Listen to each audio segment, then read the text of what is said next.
স্পষ্ট বার্তা বিএনপির প্রতি যে সংবিধান সংস্কার না করেন আমরা সংবিধান আবার পুনর্লেখন করব ইনশাআল্লাহ। একটা রাষ্ট্রীয় দায়িত্বশীল বা যারা নির্বাচিত ব্যক্তিবর্গ, ক্ষমতাসীন মহল, তাদের মূল বা একেবারেই প্রতিনিধিত্বশীল চেয়ার থেকে যখন বলা হয় এই কথা যে আমরা শুধু নির্বাচনটা আদায় করার জন্য এই জুলাই সনদে স্বাক্ষর করেছিলাম, আমরা শুধু নির্বাচনটুকু আদায় করার জন্য এতদিন ঐক্যমত্য কমিশনে গিয়েছিলাম।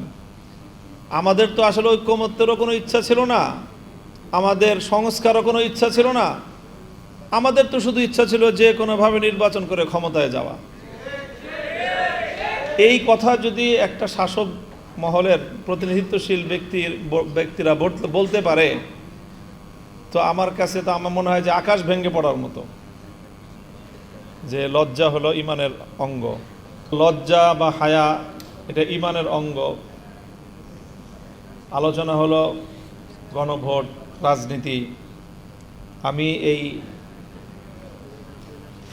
ঈমানের অঙ্গ লজ্জা এই হাদিস আমি কেন এখানে অবতারণা করছি, এর কারণ হলো যে হাদিসের ব্যাখ্যায়, এই হাদিসটার ব্যাখ্যায় একেবারে প্রাচীনকালীয় যারা ব্যাখ্যাকার তাবেঈদের যুগে অর্থাৎ দ্বিতীয় শতাব্দীর, সেখানে খুব জনপ্রিয় একটা কথা হাদিসের ব্যাখ্যা গ্রন্থগুলোর মধ্যে বর্ণিত হয়। সেটা হলো ইজা লাম তাস্তাহি ফাসনা মা শিতা,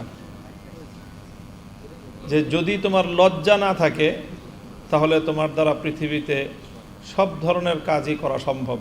হেন কোনো অপরাধ নেই নির্লজ্জ ব্যক্তি যেটা করতে পারে না। এই জন্য আল্লাহ রসুলের মৌলিক শিক্ষার মধ্যে এই নির্লজ্জতাকে রোধ করার জন্য অনেক গুরুত্ব দেওয়া হয়েছে। এই কথাটা এই জন্য বলছি, আমি জানি না যে এটা কিভাবে সম্ভব। তো কাজেই আজকে জনগণকে, দেশের মানুষকে এই কথাটা বুঝতে হবে এবং তাদের কাছে আমাদের এই কথাটাই বলতে হবে যে এইরকম অকপট স্বীকৃতি, যে আত্মস্বীকৃত মুনাফিক, স্বঘোষিত মুনাফিকি করলো, এরপরে কিভাবে তারা তাদের এই দেশের মানুষকে শাসন করার লেজিটিমেসি থাকতে পারে এটা আমার বুঝে আসে না। আমরা স্পষ্টভাবে বলি এবং মনে করি, গতকালকেই তো এবি পার্টির এখানে এই মঞ্চেই প্রতিষ্ঠাবার্ষিকী ছিল, সেখানে আমি সংক্ষেপে আমাদের যে বর্তমান আন্দোলন, গণভোটের রায়, জুলাই সনদ সব কিছুকে কেন্দ্র করে আমি এই সব আমাদের দাবি দাওয়াকে সামারি করে 4টা পয়েন্টে বলেছিলাম। আবারও সেই কথাটা পুনরাবৃত্তি করছি যে আমরা সরকারের কাছ থেকে 4টি বিষয় চাই। প্রথম হলো যে আমরা সংবিধানের সংস্কার চাই, কোনো যদি কিন্তু ছাড়া। এই সংবিধানে সংশোধনীর এই ব্যাখ্যা ছাড়াই যেই সংস্কারের দাবি উঠেছে, যেই সংস্কারের কথা বিএনপি তার 31 দফার যে নির্বাচনী তার যে ইশতেহার ছিল সেখানেও সে ব্যক্ত করেছে, সেই সংস্কারটাই করতে হবে। অন্যথায় আমাদের বিরোধী দলীয় চিফ হুইপের ভাষায়, আজকের সভাপতির ভাষায়, তাহলে আমরাও আবার সেই সংবিধান পুনর্লিখন নতুন করে রচনা করার পথে হাঁটব। এটা শুধু নাহিদ ইসলাম এলাকার কথা নয়, এটা আমাদের সবার কথা। স্পষ্ট বার্তা বিএনপির প্রতি যে সংবিধান সংস্কার না করেন আমরা সংবিধান আবার পুনর্লেখন করব ইনশাআল্লাহ।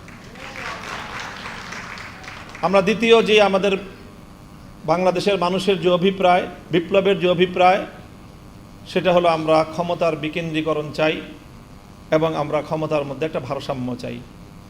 এই ক্ষমতার বিকেন্দ্রীকরণ এবং ভারসাম্য আনয়নের জন্যই প্রধানমন্ত্রীর হাত থেকে প্রায় 5টা গুরুত্বপূর্ণ নিয়োগের দায়িত্ব রাষ্ট্রপতির হাতে ন্যস্ত করার প্রস্তাবনা করা হয়েছে, জুলাই সনদের মধ্যে অন্তর্ভুক্ত করা হয়েছে। মানবাধিকার, তথ্য, আইন এই কমিশনগুলোর এবং বাংলাদেশ ব্যাংকের ও এনার্জি রেগুলেটরি কমিশনের এই জায়গাগুলোতে রাষ্ট্রপতির হাতে নিয়োগের দায়িত্ব অর্পণ করা হয়েছে। স্থানীয় সরকারকে স্বায়ত্ত শাসন দেওয়ার প্রস্তাবনা রয়েছে এবং বিচার বিভাগের যে সার্বিক যে স্বাধীনতা এবং স্বকীয়তা সেটা বিচার বিভাগ এবং সুপ্রিম কোর্টের হাতে ন্যস্ত করা হয়েছে। এই প্রস্তাবনাগুলো বাস্তবায়নের মাধ্যমে আমরা মনে করি যে ক্ষমতার বিকেন্দ্রীকরণের যে আমাদের দীর্ঘদিনের যে দাবি, জনদাবি এবং ভারসাম্য প্রতিষ্ঠার যে একটা অভিপ্রায় সেটা বাস্তবায়িত হবে। এটা হলো আমাদের দ্বিতীয়। তৃতীয় হলো আমরা রাষ্ট্রের মধ্যে দলীয়করণ এবং দুর্নীতিমুক্ত প্রশাসনিক কাঠামো চাই। কাজে এখানে পিএসসি, দুদক এবং মহাহিসাব রক্ষক সহ এই জাতীয় গুরুত্বপূর্ণ জায়গাগুলোতে নিয়োগের যেই ব্যবস্থা বা নিয়োগের যেই সিস্টেম সেটা বাছাই কমিটির মাধ্যমে এই নিয়োগগুলোর ব্যবস্থা করতে হবে। দলীয়করণ এবং দুর্নীতিমুক্ত একটা সমাজ এবং একটা রাষ্ট্র আমরা গড়তে চাই। চতুর্থ হলো আমাদের নিরপেক্ষ এবং স্বচ্ছ একটা নির্বাচন চাই।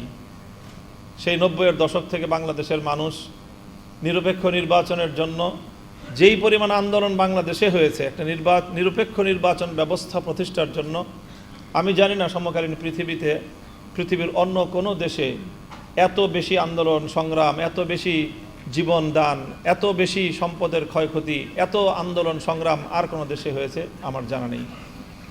এরপরেও যদি বাংলাদেশের মানুষ একটা নিরপেক্ষ স্বচ্ছ নির্বাচনের নিশ্চয়তা না পায় তাহলে এটা হবে আমাদের জন্য খুবই দুর্ভাগ্য এবং হতাশার কারণ। কাজেই সংবিধান সংস্কার, ক্ষমতার বিকেন্দ্রীকরণ, ভারসাম্য প্রতিষ্ঠা, দলীয়করণ ও দুর্নীতি মুক্ত প্রশাসনিক কাঠামো, নিরপেক্ষ স্বচ্ছ নির্বাচনের নিশ্চয়তা, এই চারটি মৌলিক বিষয় যে কোনো মূল্যে আমরা আদায় করে ছাড়ব, এই দৃঢ় প্রত্যয় আমাদের লাগবে। গতকাল এবি পার্টির প্রতিষ্ঠাবার্ষিকীতে বিএনপির নেতৃবৃন্দ উপস্থিত ছিলেন। তারা কেউ কেউ বলেছেন এমন যে আমরা এবার সংস্কার শুরু করি, 25% করি, 30% করি, তারপরে আবার আরেক সরকার এসে আরও 30% করবে, এভাবেই পূর্ণ হবে। সেই কথাটা ধরেই বলতে চাই, যদি অনেক দাবি আছে, জুলাই সনদ এবং গণভোটের যেই বিষয়গুলি বাস্তবায়ন হওয়ার কথা, দ্বিকক্ষের উচ্চকক্ষ যেই পিআর পদ্ধতিতে হওয়ার কথা, এই সব বিষয়গুলোকে সামনে রেখে জনতার যে মৌলিক চাহিদা, বিপ্লবের যে মূল অভিপ্রায়, একটা সুন্দর, স্বচ্ছ এবং নিরপেক্ষ, দলীয়করণ মুক্ত, ফ্যাসিবাদ মুক্ত, দুর্নীতি মুক্ত একটি সুন্দর সমাজ বিনির্মাণের পথে আপনারা অগ্রসর হন। এতে আপনাদের মঙ্গল হবে এবং কল্যাণ হবে। আর না হলে এর পরের যে বিপ্লবটা হবে সেই বিপ্লবের মধ্য দিয়ে বিএনপি ইতিহাসের আস্থা করে নিক্ষিপ্ত হয়ে যাবে। কাজেই আমরা ধীরে ধীরে জাতির কাছে আমাদের বার্তাগুলো পৌঁছানোর মধ্য দিয়ে আমরা বিপ্লবের প্রস্তুতি গ্রহণ করব। আসসালামু আলাইকুম ওয়া রাহমাতুল্লাহ।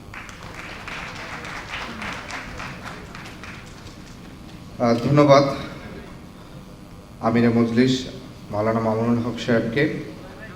আমাদের মাগরিবের আজান সমাগত, তা আমাদের প্রোগ্রাম খুব বেশি নেই, আমাদের দুজন বক্তা আছেন। আমাদের এর মাঝে আজান দিলে আমাদের যে কোনো একজন আজানের উত্তর দিয়ে দিবেন। আমরা হয়তো আজানের পরবর্তী 10 মিনিট আমাদের প্রোগ্রামটি চালিয়ে নিতে হবে, কারণ মাঝে বিরতি দিলে প্রোগ্রামটা আবার কন্টিনিউ করাটা একটু কঠিন হবে। আমি